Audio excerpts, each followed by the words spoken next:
BNR gold and diamonds తరుగు తక్కువ బంగారం ఎక్కువ. ఇప్పుడు అయితే ఒక్కసారి స్క్రిప్ట్ రాస్తే ఎవ్వరు చెప్పినా సరే మీ మనసుకు నచ్చిన తర్వాత మార్చరు. అలాంటిది చిరంజీవి గారి సినిమా అల్లుడా మజాకా కోసం ఎన్నో వర్షన్లు, అది 50-60 పైన వర్షన్లు రాశారు. నిజానికి సినిమా కూడా చాలా మంచి కథగా, కానీ సినిమా రిలీజ్ అయిన తర్వాత దాని మీద బూత్ సినిమా అనే ఒక విమర్శ స్టార్ట్ అయింది. అది దేనివల్ల జరిగింది? సినిమా డైరెక్షన్లో జరిగిందా? ఏం లేదండి, ఒక్క బూతు బాట కూడా లేదండి. ఇప్పుడు ఇప్పుడు కొన్ని ఇప్పుడు మీరు అన్నారే పోసాన్ని తిట్టారని, అలాంటిది అది కూడా అంతే. ఇప్పుడు అది అన్ని వెర్షన్లు రాయలా, డైలాగ్ వెర్షన్ రెండునే రాశా, రెండునే. అంటే వేరే వాళ్ళు రకరకాలు రాస్తుంటారు కదా, ఇది వేరే కథ. అవునవునవును. నా కథ చెప్పగానే ఓకే భలే ఉంది కథ, బాగా గమ్మత్తు, గిమ్మిక్స్ అన్ని బాగున్నాయి అని స్టార్టింగ్ అది సూపర్ హిట్. ఆ గుడి దగ్గర ఫస్ట్ షాట్ చిరంజీవి గారు ఎంట్రీ, ఊరి జనాలందరూ రావడం, చేతికి సంఖ్యలు ఉండడం, అదిరిపోద్ది ఫస్ట్ షాటే. అసలు అక్కడ ఏం చేశారంటే అప్పుడులో అంటే ఏదో రకరకాలుగా వాళ్ళ భావాలు ఉంటాయి. అక్కడ ఏమన్నా కానీ ఒసే అని మాట కూడా మాట్లాడాలి చిరంజీవి గారు. అసలు అందులో బూతు మాటలు ఇవ్వండి, మాటలుగా లేవు, 99% లేవు. వల్గారిటీ కూడా ఏం లేదు. అన్నీ గిమ్మిక్స్, కామెడీ, అత్తకి బుద్ధి చెప్పడానికి, భార్యకి బుద్ధి చెప్పడానికి కథ, మన చెల్లెలు కాపురం నిలబెట్టుకోవడానికి పడే పాటలు, అది తప్ప ఏమండి జనాలు పిచ్చోళ్ళ ఒక ముక్క రెండు ముక్కలో ఏది ఉంటే లేదు, నా దృష్టిలో లేదు. ఉంటే సినిమా ఆడిద్దా? సినిమా సబ్జెక్ట్ ఉండాలి. ఈ సబ్జెక్టు సూపర్ హిట్. లేడీస్కి స్పెషల్ హాల్ పెట్టారండి. ఇంకేం చెప్పండి మీరు. ఆడవాళ్ళు లేడీసు బూతులు ఇంటి చూస్తారా? చూడరు. సపరేట్ ప్రత్యేక స్త్రీలకి ఈరోజు ఈ ఆట ఇస్తున్నాము అని ఉన్నాయి సార్ అని వచ్చే షాక్ అయిపోతే స్ట్రైట్ 100 రోజులు అది ఎట్టిస్తారు. అది చిరంజీవి గారు అంటే ఇప్పుడు ఎట్టుందంటే చిన్నది ఇట్ట చల్లిద్ది అనుకో, ఒక దాన్ని చల్లే దాని నీళ్ళని దాన్ని యాసిడ్ ఎట్ట అవుతుంది కదా, అది అప్సెట్. ఇప్పుడు చెప్తాను, మీ కమిటీ చెబుతున్నా, అందులో వల్గారిటీ అసలు ఏమీ లేదు. అంటే చిరంజీవి గారు అంటే తెల్ల చొక్కా అండి, ఒక్క చిరా చొక్క పడింది అనుకో అది మరక అంటారు. అది అంతే. చెప్పాలి కరెక్ట్గా చెప్పాలి. లేదా ఎంత పెద్ద హిట్ అయితే దీనివల్ల వాళ్ళు వీళ్ళు మాట్లాడతారు కదా. నన్ను అన్నారు ఇది ఓ మీటింగ్లో, చిరంజీవి గారి కోపం ఉంది అంటే సార్ ఎప్పటికైనా పోసాని చెప్తాడేవలే చూద్దాం అంటారు అని ఫీలింగ్ కదా. ఇంత పెద్ద హిట్ సినిమా పెట్టుకొని అందరూ వల్గర్ ఉంది అంటే అంత అన్యాయం అనుకుంటే ఇందులో మీటింగ్ పెట్టారు మన సారథి స్టూడియోలో. ఏదో వెళ్తే దానికి యాంకర్ ఎవరు? మురళీమోహన్ గారు, కృష్ణారెడ్డి గారు కూడా ఉన్నాడు, కృష్ణారెడ్డి గారు, వేరే జర్నలిస్టులు మొత్తం ఉంటే ఏమండి సమాజము ఇది సినిమాల్లో ఇట్లా ఇంత సినిమా మీద హీరో కూడా ఇది చేస్తున్నారు అని జర్నలిస్టులు వాళ్ళు ఒకళ్ళు మాట్లాడారు. నన్ను అడిగారు, ఏమండి సినిమా మీరు ఆడాళ్ళు గీడాళ్ళు మొత్తం వచ్చి ఉన్నారు, ఎవరైనా అంటే జర్నలిస్ట్ అన్న లేచి ఏమండి ఎప్పుడన్నా అన్నం లేదనుకో సద్దన్నం కూడా తింటారు గతి లేక, అలాగే ఏ సినిమా లేక ఈ సినిమాలో అదే అన్నట్టు ఏదో మాట మాట్లాడాడు. ఓకే అటు మాడితే నేను అన్నాను, ఏమయ్యా ఆ సినిమా కాదు వేరే సినిమాలు లేవా? ఎందుకు ఆడింది సినిమా 100 days మీరు చెప్పండి. ఎందుకంటే ఏమయ్యా రోడ్డు మీద కూరగాయలు ఉంటాయి, కూరగాయల్లో చూసుకుంటారు వంకాయ, ఇది పుచ్చు పక్క తీసుకుంటారు, మంచి వంకాయ తీసుకుంటారు, కొనుక్కుంటూ వెళ్తారు. అలాగే అక్కడ సెంటర్లో 10 సినిమా థియేటర్లు ఉన్నాయి. ఏ సినిమాల్లో మంచి సినిమా ఉంది అనుకుంటే వాళ్ళు ఆ సినిమాకి వెళ్తారు. మరి ఆడాళ్ళంతా అనుకోబట్టే కదా అరుడా మజాగా మంచిగా ఉందని గతి లేక సినిమా చూశారు అని చెప్తారేంటి? వంకాయే ఇంత పురుగుటి తీసి పక్కన పడేస్తారు, సినిమా ఎందుకు చూస్తారు? సినిమా ఎందుకు చూస్తారు అని ఎగ్జాంపుల్ చెప్పిన తర్వాత మురళీమోహన్ వాళ్ళు ఉంటే నేను ఇది ఈనాడులో కూడా ఇట్లేదు ఉందండి, ఇందులో వల్గారిటీ లేదు. మౌన పోరాటం సినిమా ఉంది కదా, రామోజీరావు గారి సినిమా, అది పేరు చెప్పా, రామోజీరావు గారి సినిమా. రామోజీరావు గారు వాళ్ళు కూడా చూతి తెలుసుద్ది. అందులో మౌన పోరాటంలో ఒక రైలు పెట్టెలో ఒక అమ్మాయి ఎక్కింది, ఆ పెట్టెలోనే హీరో ఉన్నాడు, అదే హీరోయిన్ ఉంది.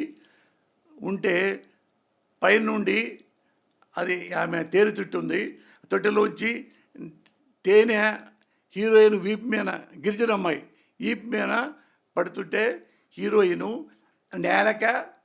నేలకి చాపి ఆమె మీద అని నాకి తేనె నోతిలో పెట్టుకుంటున్నాడు. అది తెలియలేదు రామోజీరావు గారికి. అది వల్గారిటీ కదా, అట్లా నాకుతారు ఎవడన్నా? మరి ఆ సినిమాలో మరి ఉంది కదా సార్ మురళీమోహన్ గారు, మీరు చెప్పండి, అది వల్గారిటీ కాదా? ఎవడేం మాట్లాడేది అంటే చెప్పండి. అది అంటే నేను ఆ సినిమాలో కూడా నేను ఎస్టేట్గా రాశా అన్న, గప్చిప్ అయిపోయారు. మరి ఇది సూపర్ హిట్ అన్నారు, దాన్ని ఆడింది. అంత వల్గర్ ఉందే, అంత వల్గరి అల్లు మజాక లేదే. అప్పట్లో వాగింది నేను, ఎప్పుడు 30 ఏళ్ళ కిందట. అప్పుడు అలాగే, ఇప్పుడు ఇలాగే. ఇంతే. అయితే ఇండస్ట్రీలో నాకు తెలిసినంత వరకు మీరు పనిచేసిన ఆ మొత్తం కాలం కానీ తర్వాత కాలంలో కానీ చిరంజీవి గారిని అమితంగా ప్రేమించారు, మీరు బాగా ఇష్టపడ్డారు. ఆయన స్కిల్స్ కానీ, ఆయన హీరోయిజం కానీ, ఆయన స్టైల్ కానీ చాలా ఇంటర్వ్యూలో చెప్పారు. అంటే నేను రాజకీయాలు మాట్లాడట్లేదు సార్, ఈరోజు చిరంజీవి గారితో మీ రిలేషన్ ఎలా ఉంది? నాకు ఒక ఎగ్జాంపుల్ చెప్తా. ఇప్పుడే యాడ్లు కట్ చేశా, యాడ్లు సినిమాకి ఇవ్వడానికి కడుతుంటే ఇందులోకి ఏం రచన చెప్పంటారు. ఇప్పుడు టీడీపీ వాళ్ళు, వైసీపీ వాళ్ళు, బీఆర్ఎస్ వాళ్ళు, కాంగ్రెస్ వాళ్ళు, కమ్యూనిస్టు వాళ్ళు, బీజేపీ వాళ్ళు, జనసేన వాళ్ళు, వీళ్ళన్ని పార్టీలు అందరికి కూడా ఈ సినిమా నచ్చుతుంది, దయచేసి చూడండి. జనసేన కలిపాక పవన్ కళ్యాణ్ అధ్యక్షుడు కదా. లేదు, నేను ఓన్లీ చిరంజీవి గారి గురించి నాకు మాత్రమే అడుగుతున్నాను. కాదు, నాకు రాజకీయాలు అవసరం లేదు, అటుగా చెబుతున్నా. నేను ఎవరిని గుర్తుపెట్టుకోను, ఎవరిని గుర్తుపెట్టుకోను, ఎవరిని నాశనాన్ని కోరుకోను. నేను లేదు, ఎప్పుడు అభిప్రాయ భేదాలు ఉన్నప్పుడు దూరంగా ఉంటాం మేలు అనుకుంటాను తప్పితే నేను ఈ నాశనం చేయాలి. ఏమండి, నన్ను తిట్టిన వాళ్ళు కూడా, నా వెనక మీరు చెప్పారే నన్ను వాళ్ళు కూడా, వాళ్ళకి ఒంటి మీద బట్టలు కూడా లేకుంటే బట్టలు కొనిపెట్టానండి. ఇంటి మీద అన్నం తినడానికి బల్లలు కూడా లేకుంటే అంటే నేను తినే డైనింగ్ టేబుల్ వెంటనే తీసుకెళ్ళి వాళ్ళ ఇంటికి ఇచ్చానండి హైదరాబాద్లో. మందుకేది అది నవ్వింది మావిడ, మన కొత్తది పెట్టుకుందా లేబ్బా, అది వంకతో కొత్తది పెడతాం, అది తీసుకుంటారా, పెట్టుకోండి, మీ ఇంటి పెట్టుకోండి, ఏమైనా కావాలంటే చెప్పండి, ఇంక ఇస్తా అని చేస్తాను తప్ప వాడిని నాశనం చేయట్రా సార్. లేదు, అది ఎప్పుడు లేదు సార్. నాకు తెలియని మ్యాటరు రాజా ఇది.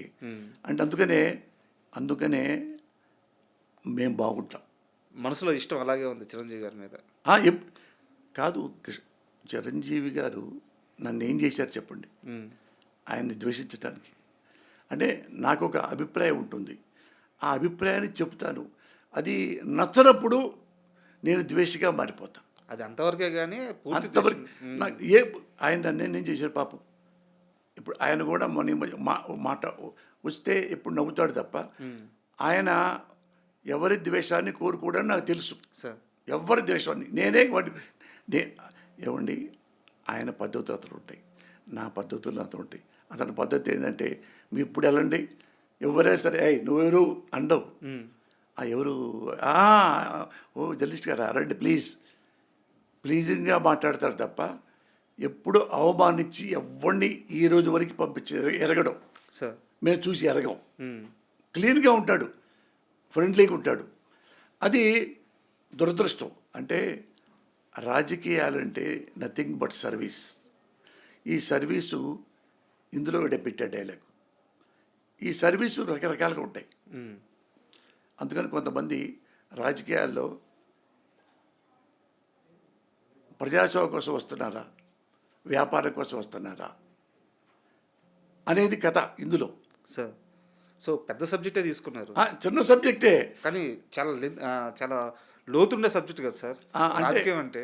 అంటే అది ఇంతవరకే ఉంచా. అంటే ఇది తప్పు కదా అన్నట్టుగా ఉంచాను తప్ప ఏ ఒక్క మనిషిని మెన్షన్ చేసి కానీ ఇండైరెక్ట్గా కానీ ఏమి లేవు. క్లీన్ ఆపరేషన్ దుర్యోధనలాగా అది కొంత ఉంటుండి. మిగతా ఎక్కువ ఫ్యామిలీ డ్రామా ఉంటుంది. సార్ చాలా మంచి డ్రామా. ఆమె పేరు బొమ్మారెడ్డి అరుణారెడ్డి, రెడ్డి వారి అమ్మాయి, రెడ్డి గారి అమ్మాయి. అలా కథ పెట్టుకున్నా మంచిది. నేను ఎప్పుడు వాళ్ళని బట్టి సినిమా అటు రాయలు. రాయలేదు మీరు చూడండి సార్, ఇప్పుడు మీరు సినిమా చూడండి, తెలిసిపోయింది మీకు. ఎక్కడ ఒక వల్గరు మాట కానీ, విజువల్గా కానీ, వెర్బల్గా కానీ, ఇంటెన్షన్గా కానీ ఎప్పుడు ఆ సినిమాలో లేదు. సార్ ఏం లేదు, క్లియర్గా ఉంటుంది. మనశ్శాంతికి చూస్తే మీకు సినిమా ఇష్టపడతారు.